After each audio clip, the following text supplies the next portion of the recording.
when Jim asked me to work on the session, I had a lot of challenges coming up with how I want to address this, because there's so many questions. When I first started in optimization, I literally had just a couple of years prior left social work school, got into a little bit of sales and marketing, developed a couple of my first websites, started playing around with tweaking, and then I realized, wait a minute, you know, I did this beforehand. And in fact, the first time I ever optimized an online experience was in 1982. So someone's asking, well, how did you do it in 1982? Okay. How many people remember bulletin board systems? Wow, we've got geeks in this room. It's such a pleasure. Okay. I used to go ahead literally on weekends and tweak the menus and what people would find and where they'd find it just to see how they'd move around on my bulletin board system. Going back to 1982. But I figured, okay, so that wasn't really a business application. Where could we take it next? Well, Jim just mentioned some of the things I've done over the years, some of the books. In case you didn't recognize me, because this is happening at more and more conferences, that's who I used to look like. 97 pounds later. 97. No. It's not about applause, because I'll actually talk a little bit about it as well during the presentation. That's where you can find me today, BryanEisenberg.com. But the first thing I want to do before I go into the session, because this is really your session, I'm going to do about 10 minutes worth of presentation. I want to make sure I was going to answer all your questions. So hopefully the URL will still work, because I know it was giving me some headaches beforehand. If not, if you go to twitter.com/thegrok, the first tweet that I have on there has another link that's a bit.ly link that's taking you to the Google moderator page, where any questions that come up to your mind, literally anything, like one of my favorite questions is, how'd you gone 15 years without killing clients? It's a cool question. Go ahead in there, you can vote for them, and when I'm done here, we'll just start answering questions. So go ahead, go do that. I think we'll have a lot of fun with some of those. Okay, so where did I first start doing this as a business? So how many people remember the application Net2Phone? Several of you, great. Well, it was an application that used to be one of the first voice over IP applications, and the company IDT used to work for it. I used to work for them. And I remember the days of going ahead and working with them and placing banner ads on Excite and AltaVista and Yahoo. And back then, we were able to make predictions based on what banner was clicked on, okay, and where they signed up and all that kind of thing. How many minutes someone would call Colombia, or how many minutes they'd use to call Russia. I mean, just really amazing things.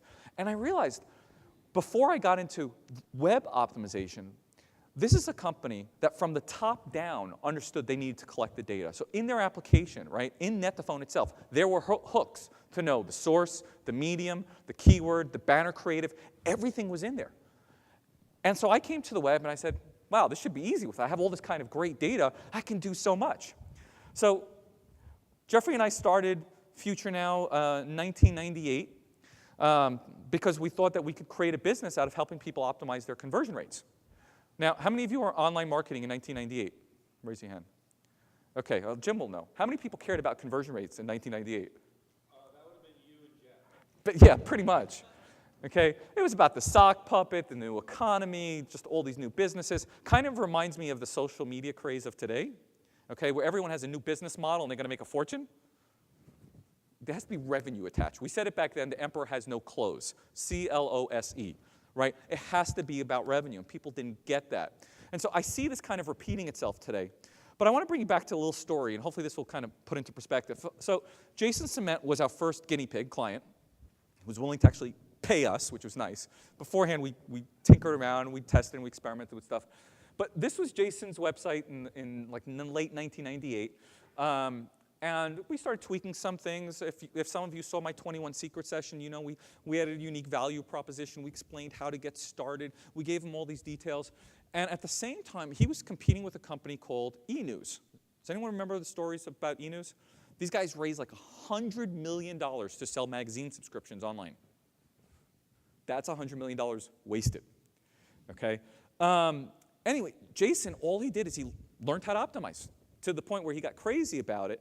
And just a couple of years later, this is what the site looked like redesigned. And it hasn't really changed much from now. You'll see he's probably tweaked a few things in there. But he talks about the 50,000 customers can't go wrong and all that. And what happened to eNews? We regret to inform you this site is no longer taking any orders.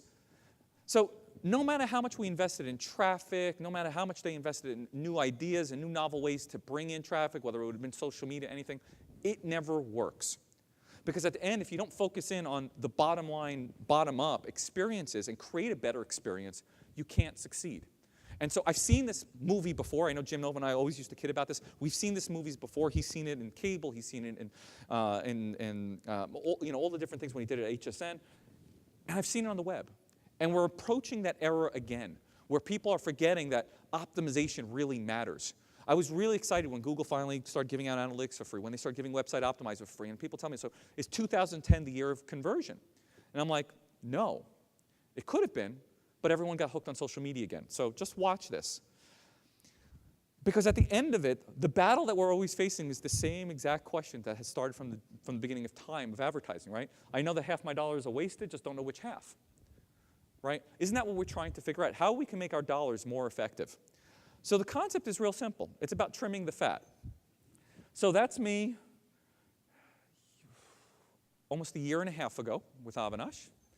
That's me in London in December with Avinash, 35 pounds heavier than I am today. And so what does this have to do with optimization? I realize it has everything to do with optimization. I've learned more lessons about optimization and bottom-up optimization in the last year of losing weight than I have in 10 years of helping clients do it. Here's why. First thing is, you have to have the why. You have to know a reason, top down, why you're doing this every single day. Why you're going to make that little decision every day to wake up at 5 o'clock in the morning and go to the gym. Why you're going to sit while everyone's eating nice steaks and potatoes and all that, and you're eating salad and vegetables. Okay? You've got to make that decision, and it's got to be organizationally, and it's got to be within yourself. Right? And it's the same concept. How are you going to apply this every single day? And it's not about sacrificing, because that was one of the first things why I failed in dieting every single time in my life. Because if you think about it as a sacrifice, and I think that's what people think of optimization like, it's a lot of hard work, it proves people wrong, it's a bad thing. No, it's exact opposite.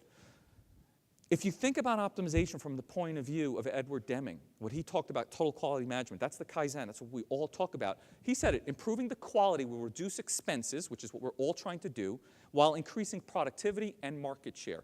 There's anybody in this room who does not want to do that, right? And how did he do it? He focused in on improving the people, okay? He focused on improving business processes. And that's all it's about. And it's about improving that experience for the end user, okay? The key to it, though, is not about the data and the reporting. Because you know what? Back when we were working with Jason, we didn't have a lot of data. There weren't a lot of tools. We used a very early version of web trends that he was able to get access to. It didn't matter. The fact is he was willing to go ahead and make changes every single day, figured out what worked better, what didn't work better. And that's what your organizations need to be. You need to have a metabolism where you can make changes every day, where you can get up and exercise every day and exercise your creativity and come up with new ideas. And not just a little tweaking of, let's change this button from red to green, let's change a headline a little bit. No, but come up with wild ideas and test them out. Because that's how you're finally going to succeed. You've got to shock the body. The same way kind of Amazon built their successful culture, right? They realized it wasn't about, right, spending money on more advertising. They realized they were going to have now 25% of every e-commerce transaction in the United States. And you think about the audacity of Jeff Bezos when he first started in this industry, okay? He competed with the Walmarts, the Borders, the Barnes & Nobles. Why should have this little startup own 25% of every e-commerce transaction? Because he realized he needed to give people that opportunity, okay, to keep testing, to keep growing the experience, to keep making it better. And more important, they learned how to execute rapidly. Someone sent me this over Twitter. Within 2 hours of Michael Jackson's death, Amazon completely reconfigured their MP3 store. How many of your organizations can react that fast? You want to know why Amazon has 25% of all e-commerce transactions? Because they can do that. If your corporate metabolism isn't up to speed, it's not because you're not getting enough data and not enough reports and not enough of that. It's because you're not getting up off your you-know-whats and doing something about it. Because that's all it takes. You've got to take the action. Because at the end of the day, every single website out there, every single business sucks. Does anybody have a perfect business? Anybody have a perfect website? No. Everybody's got their flaws. We all got our leaky buckets. So there's constantly room for optimization. And little tweaks give you huge, huge results. The key is prioritization. And I was fortunate enough to have really great clients who taught me stuff over the years. Sam Decker, who's now the CMO of Bazaarvoice, was one of our first clients at Dell. And he took a report. We showed him, look, 75 pages of stuff that's wrong with the Dell website. And he says, it doesn't matter. He went ahead, took every single one of those recommendations, and prioritize it based on what kind of resources it would take to fix it, what level of impact it would have on the organization, and how we can change internal thinking. Simple test. He changed 2 words. On the Dell configurator, it used to have the words learn more, and he made it to help me choose. By the way, if you go to all the competitors now, they're all using help me choose as well. HP, Sony, they're all using that same language. It's made millions and millions of dollars for them. How hard is it to change 3 words? It's not. But it's the thinking that matters, and it's getting the priority that we have to do these things. So I'm going to give you a very simple bottom-up technique for you to start doing these things. It's not about getting those reports and getting the insights and not about getting the recommendations, because recommendations without execution fail. And that's the one thing we've learned after all the models of trying to consult in this business. So what I'm going to ask you to do is make a to-do list, an internal to-do list. Come up with a cross-team. People from user experience, people from search engine marketing, people from social media, people who are VPs, people from operations, people from customer service. Put them all together. And every day, every week, every month, I don't care, depending on how fast you can start getting your metabolism going, come up with a list of all the marketing efforts or parts of your site that have challenges. If there's lots of complaints in one area, go find and just start adding it to the list. Come up with all the ways that you think you can improve this as part of your experience.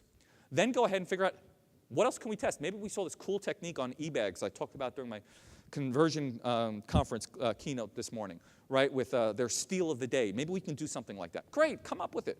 Just put it all on a list.